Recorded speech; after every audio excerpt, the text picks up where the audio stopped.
తప్పులు చేయడం, తప్పుడు మాటలు మాట్లాడి వెంటనే దొరికిపోవడం భూమన కరుణాకర్ రెడ్డికి అలవాటైపోయిందని టీటీడీ పాలక మండలి సభ్యుడు భానుప్రకాష్ రెడ్డి అన్నారు.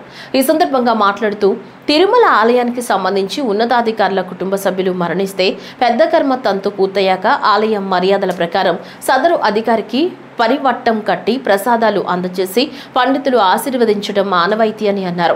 2023లో అప్పటి ఈవో ధర్మారెడ్డి కుమారుడు మరణించినప్పుడు ఆయన స్వగ్రామానికి వెళ్లి పరివట్టం కట్టి ఆశీర్వదించిన విషయం నీకు తెలియదా భూమన? ఆ రోజు నీ సమక్షంలోనే కదా ఆ కార్యక్రమం జరిగింది. అప్పుడు నీకు అది అపచారంగా అనిపించలేదా అని అన్నారు. భక్తుల్లో లేనిపోని ఆందోళనలు సృష్టించాలని, తిరుమల ప్రతిష్ఠ దిగజార్చేలా వ్యవహరించడానికి నీకు సిగ్గులేదా అని అన్నారు. తిరుపతి ప్రజలకు మాత్రమే కాదు రాష్ట్ర ప్రజలందరికీ నీ అసలు రంగు ఏంటో, నీ గతం ఏంటో స్పష్టంగా తెలుసు భూమన. గోవిందుడిని అడ్డు పెట్టుకుని అక్రమాలకు పాల్పడే నువ్వా మాకు నీతులు చెప్పేది అని టీటీడీ పాలక మండలి సభ్యుడు భానుప్రకాష్ రెడ్డి అన్నారు. తిరుమల తిరుపతి దేవస్థానాల్లో అపచారం జరిగిపోతోంది అని చెప్పి అసత్య అబద్ధపు ప్రచారాన్ని మాజీ ధర్మకర్తల మండలి అధ్యక్షులు భూమన కరుణాకర్ రెడ్డి గారు ఈరోజు తిరిగి ఒక అంశాన్ని లేవనెత్తడం జరిగింది. వెంకయ్య చౌదరి గారు తండ్రి గారు మరణించిన తర్వాత నిన్న పెద్ద కర్మ కార్యక్రమంలో మా టీటీడీ చైర్మన్ బిఆర్ నాయుడు గారు అక్కడికి వెళ్ళిన సందర్భంలో వారికి కప్పినటువంటి వస్త్రం పట్ల, కట్టినటువంటి పరివేటం పట్ల వారు మాట్లాడారు. అయ్యా కరుణాకర్ రెడ్డి గారు, మీకేమైనా కళ్ళు కనపడట్లేదా?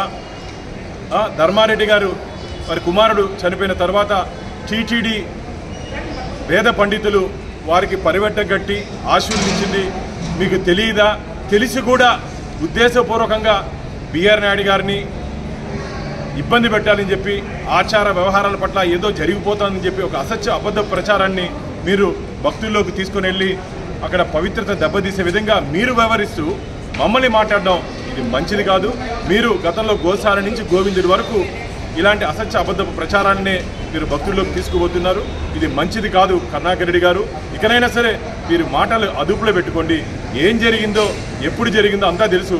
ధర్మారెడ్డి గారి సమయంలో జరిగింది, అప్పుడు మీరు ఎందుకు మాట్లాడలేదు? ఈరోజు హిందూ ధర్మం, ఆచారాలు, వ్యవహారాలు అంటున్నారు కదా.